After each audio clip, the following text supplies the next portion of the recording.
Hey guys, what's up and welcome back or welcome to my channel if you're new here. If you are new here, hey, what's up? My name's Dani. I am a junior no I'm not.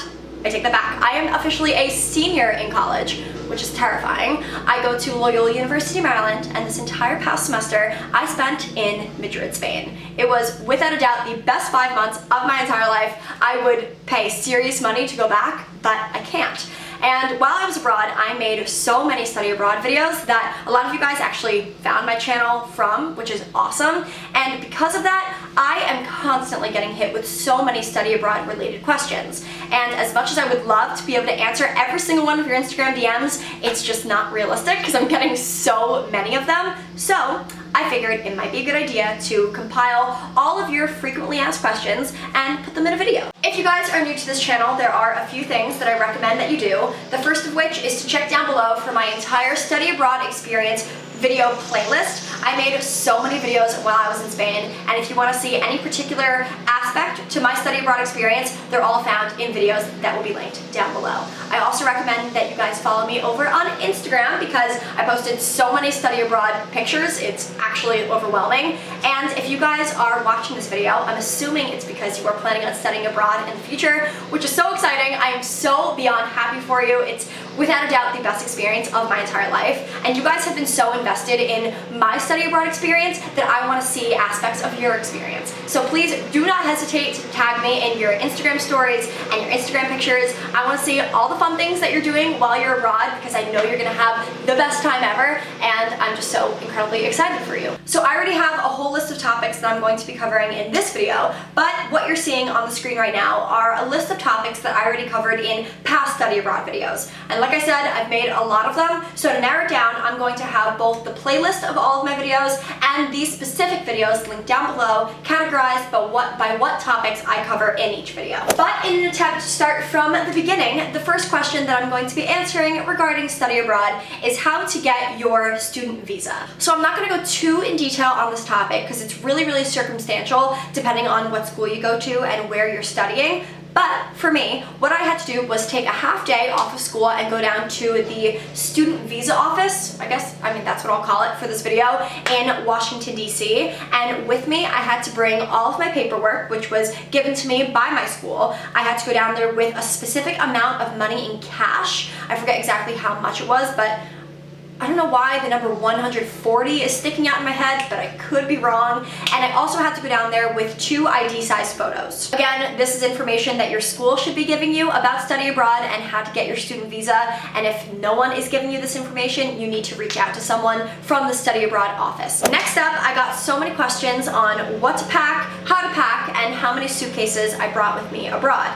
And I actually made a whole video on how I packed for abroad, which I'll have linked in a card right up here. But I went abroad with 2 suitcases, a backpack, and a small duffel, and I came back from abroad with 3 suitcases and a backpack. I think it's safe to say that regardless of where you're studying abroad, you should pack for all seasons because, I studied in Spain and it's a common misconception that it's always warm in Spain, and I wish that were true, but it's not because I went in January and every single morning when I was walking to class, it was like 40 degrees. So obviously I needed a nice heavy-duty jacket for those kind of mornings, but I also traveled to places like Ibiza and Tenerife where it was 85 degrees, where I needed t-shirts and bathing suits and all that fun stuff. But with that in mind, you only have minimal space. So try and keep things as basic as possible. Bring a basic jacket that you can wear with everything, bring basic t-shirts that you can wear everywhere, and then spice it up with some more fun pieces in between all of those basic pieces. So for those of you who don't know, I actually went into this entire study abroad experience not knowing anyone, and that is definitely scary. And based on a lot of the DMs that I've gotten from you guys, a lot of you seem to be in the exact same situation. And I'm not gonna lie, I was definitely scared, but it's something that I think has definitely contributed to my experience as a whole because I was able to go in and make an entirely new group of friends, but it also taught me a lot about how to be independent. So yes, I was scared. Yes, you are going to be scared if you're going abroad by yourself, but it is such a learning experience that I wouldn't trade for the world. You guys are so smart, and you asked me so many questions that I neglected to ask anyone before I left that confused the hell out of me. And one of these questions is how to get an international cell phone plan. And there are a lot of ways to go about getting an international cell phone plan, but again, I can only speak for myself, so that's what I'm gonna do. Basically, what I did was I went to Spain with my original SIM card in my phone, my original cell phone carrier, all those things. And within my first 1 or 2 days that I was in Spain, my entire group and I went to a local phone carrier store, cell carrier store? I don't really know what I'm saying. And it was called Orange, so that was the cell service that I had. And when you walk in there and you tell them that you are a study abroad student, they give you a list of cell phone plans. And they whip out this list and you get to choose how much money you want to pay per month. And depending on how much you want to pay, you get a certain amount of data and you get a certain amount of minutes. This is actually a really nice way to gauge how much money you want to spend per month on your cell phone plan and how much you want to be able to use social media when you're traveling. I would definitely recommend that you guys do this as opposed to sticking with your original cell phone plan, just because I personally never had any issues with having cell service anywhere in Europe, but I know the people that stuck with Verizon or AT&T did. Another amazing question that is a lot easier for me to answer now than it was for me to experience back in January, and that is how to deal with homesickness and loneliness. And I could sit here and sugarcoat this entire topic for you guys all day, but you guys are smart and you'll see right through all my. And also, I wish that I had someone telling me exactly how it was gonna be before I left for abroad. And homesickness and loneliness are things that you will experience, especially I think within the first 2 months of study abroad.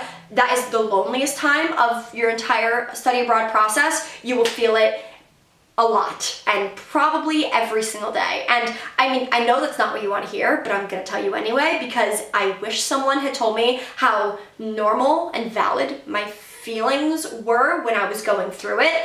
But my number one tip for how to cope with all of this is to keep yourself busy. Obviously, school and actually going to class are great ways to keep yourself busy, but outside of that, you're left with a lot of free time. And with that free time, I would definitely recommend that you guys pick up a hobby. And obviously, my hobby was YouTube. Within my first 2 weeks, I uploaded a crazy amount of videos, and it was simply because I had no other way to fill my time. But I think doing that is kind of just pushing off the inevitable of you feeling homesick and lonely, which is so normal. And when you're feeling that way, feel free to FaceTime your friends and FaceTime your mom or something like that. Because it's helpful for sure, but I would definitely urge you to not rely on that, because I think if you find yourself relying on everyone from home, then you aren't pushing yourself enough and you aren't making it any easier for yourself to make friends. So get out there, talk to people who you wouldn't normally talk to, because odds are there are people feeling exactly the same way that you're feeling within your first 2 weeks. You're not the only lonely person. I know it feels like you are, but if you go out of your way to talk to people and maybe even lightly express how you're feeling, you'll find that you're not alone. Ooh, another amazing question that you guys asked me was the differences between living in a dorm and living with a host family, and why I chose to live in a dorm. So I lived in an amazing dorm residence hall called Lope de Vega in Alcalá de Henares, Spain. I got a lot of questions on that in past videos, so now I can tell you guys where I lived. It was called Lope de Vega. It was beautiful, had great food. The rooms literally looked like hotel rooms. I cannot recommend it enough.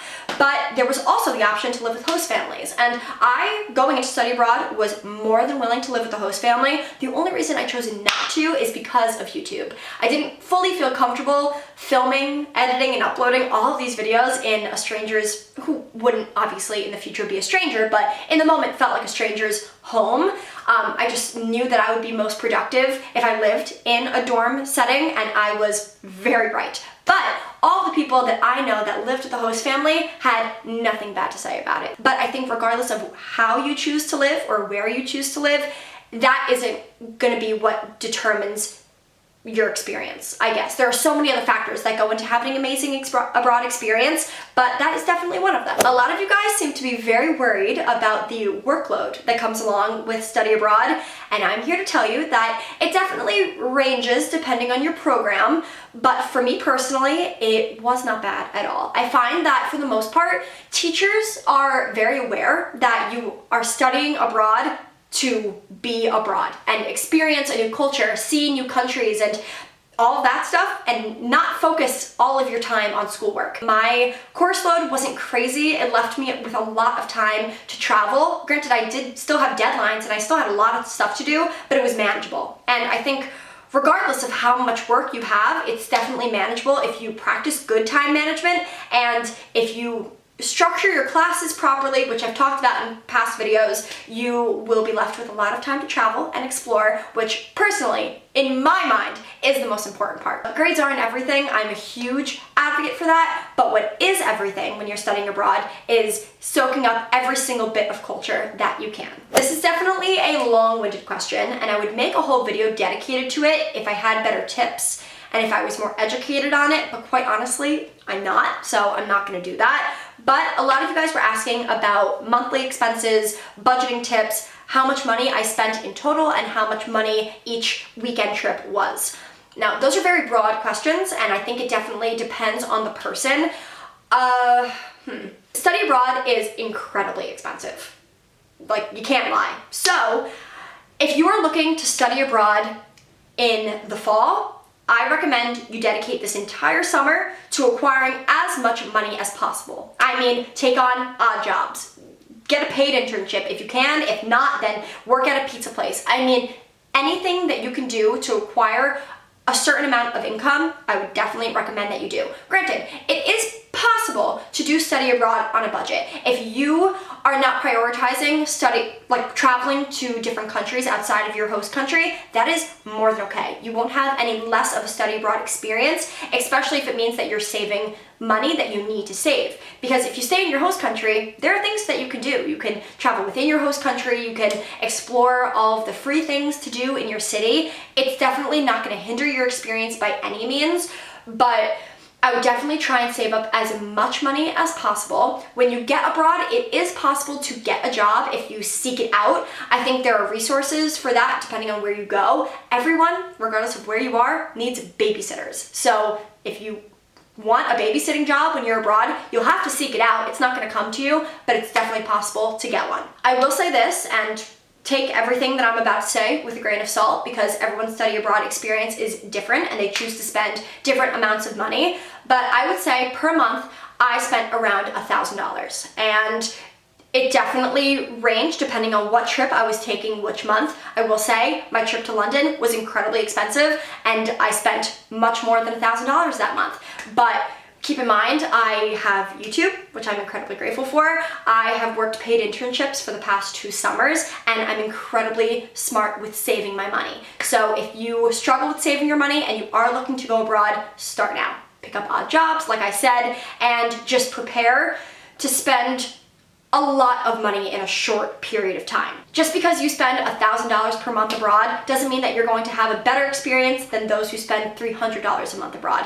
The amount of money that you spend does not dictate the kind of experience you're going to have, but a lot of you guys were asking me how much you think I spent. So please don't yell at me. I just want to answer all of your questions. Now we're moving on. A lot of you were also curious to know which of all of my weekend trips was my favorite. And if you're new to my channel, by watching this video, I recommend that you go back and watch some of my old travel vlogs from this past semester, because I did quite a bit of traveling over these last 5 months that I'm just so grateful for. And I went on a lot of weekend trips, and as cheesy as it sounds, each and every single one was better than the last, so it's hard for me to choose a favorite, but if I had to, I think I would say Amsterdam. And I think what made Amsterdam really special was I didn't go into this trip with any preconceived notions, I guess, or any prior knowledge about Amsterdam whatsoever. Like, I went into Paris knowing I was going to love Paris, but I went into Amsterdam knowing nothing, and I walked out just with this huge newfound appreciation for the Netherlands and Amsterdam in particular. It is such a beautiful city. I cannot wait to go back because I know I'm gonna end up going back, and I'm just obsessed with it. And I had such a good group of girls that I was traveling with as well. Overall, it was an amazing trip. I think if I could recommend any trip to you guys, it would definitely be Amsterdam. But just keep in mind, it's incredibly expensive. So if that's on the top of your bucket list, make it happen, but definitely you might have to budget out the rest of your trips in the future. And just to kind of top off this video, I saved these 2 questions for last because as much as they are specific to my experience, I think they can be applied to all of your future study abroad and traveling experiences as a whole. So the first question that I got asked a lot in different variations is, should I go abroad if? And if was usually followed by if I don't speak the language, if I don't have any friends going with me, if I will need to budget, if I don't know, all these other things. And my answer to you, unless you have a very specific circumstance, is always yes. And last but not least, a lot of you guys want to know if I would change anything about my study abroad experience. And again, I know it's gonna sound cheesy, but quite honestly, I wouldn't change a damn thing. And that's not to say that everything when I was abroad went smoothly and perfectly, because it didn't at all. I definitely had my fair share of kinks and bumps in the road. You name it, it probably happened, except for getting something stolen. I actually walked out of study abroad not getting anything stolen, which I'm incredibly grateful about, but for the most part, I wouldn't change anything about my study abroad experience. I think everything, both good and bad, added to my overall learning experience, and I don't think I would have had the same experience had anything gone differently. And finally, we have made it to the end of this video. Quite honestly, I didn't think we would make it here, but here we are. So before I end off this video, I did just want to mention that in addition to all the things that I said I'm going to be linking down below, I'm also going to have a list of helpful apps, websites, resources that I used while I was abroad that I found to be really, really helpful. Throughout this entire study abroad journey, I picked up a lot of you guys that are looking to study abroad in the future, and my job now is to help you and keep you safe. So that's what I plan on doing, and I hope you learned something from this video. If you have any other questions, make sure to leave them in a comment down below, and I'll be responding back to all of them per usual. And I just wanted to say thank you. Thank you from the bottom of my heart for all of your support, and I cannot wait to hear all about your study abroad experiences. Oh God, I just know you're gonna have the most amazing time, and I am so excited to live vicariously through all of you. So with all that being said, I love you guys so incredibly much, and I will talk to you very soon in my next video. Bye!